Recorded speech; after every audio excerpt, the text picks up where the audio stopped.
Das ist wirklich eine überraschende Entdeckung, dazu noch ein kosmischer Rekord. Ein amerikanisches Forschungsteam hat jetzt ein supermassereiches schwarzes Loch entdeckt. Neben seiner gigantischen Masse sind auch die Helligkeit und das Alter dieses Quasars rekordverdächtig.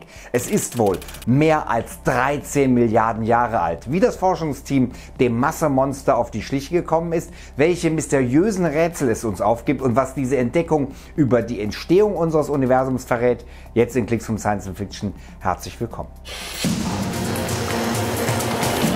Seine Kennung J1342 plus 0928 klingt unspektakulär, doch seine Entdeckung ist umso spektakulärer. Es geht tatsächlich um das fernste und älteste schwarze Loch, das die Menschheit je aufgespürt hat. Es ist mehr als 13 Milliarden Lichtjahre von uns entfernt.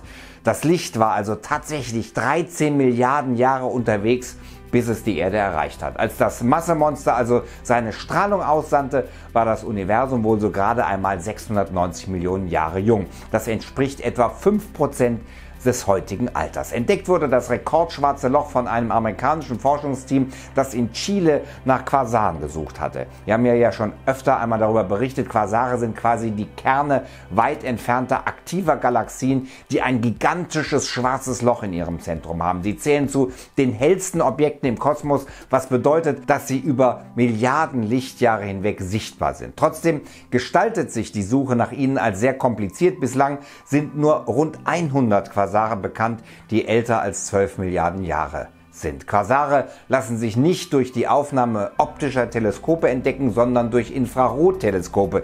Der Grund: ihre große Rotverschiebung.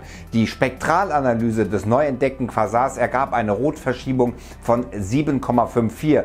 Durch dieses Ergebnis konnte das Forschungsteam auf sein Alter rückschließen, wie gesagt, 690 Millionen Jahre. Astronomen und Astronominnen bezeichnen diese Zeit als die Epoche der Reionisierung, eine Umbruchszeit des Kosmos, denn dem bis dahin neutralen Wasserstoffgas wurden Elektronen geraubt, und zwar durch das sehr intensive Licht der jungen Sterne. Dadurch ionisierte das Wasserstoffgas. Wie genau diese Prozesse damals abliefen, ist zum größten Teil noch ungeklärt. Doch die aktuelle Entdeckung gibt neue Hinweise auf diese Phase, denn die Analyse seines Lichts deutet darauf hin, dass ein Teil des Wasserstoffs noch neutral gewesen sein muss. Das würde Modelle stützen, die davon ausgehen, dass die sogenannte Reionisierung eher spät in der kosmischen Geschichte stattgefunden hat. Dazu die Interpretation des Forschungsteams.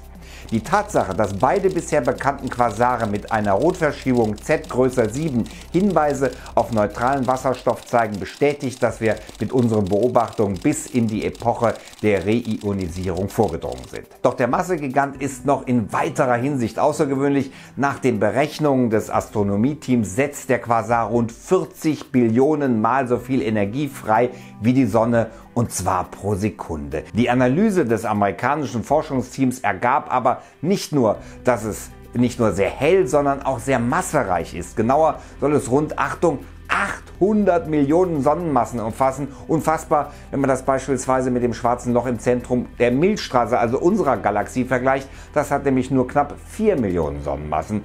Und diese gigantische Masse stellt die Forscherinnen und Forscher vor ein großes Rätsel.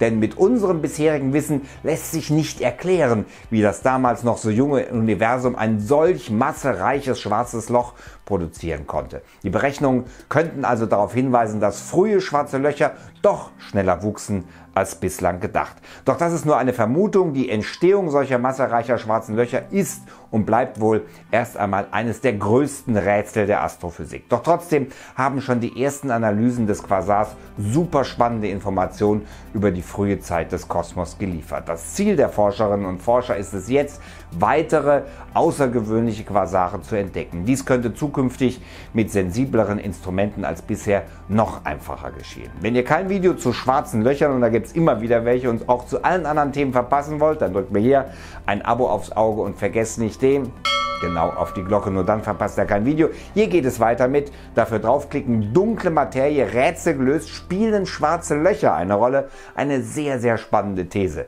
Und ansonsten bis dann, bleibt dran.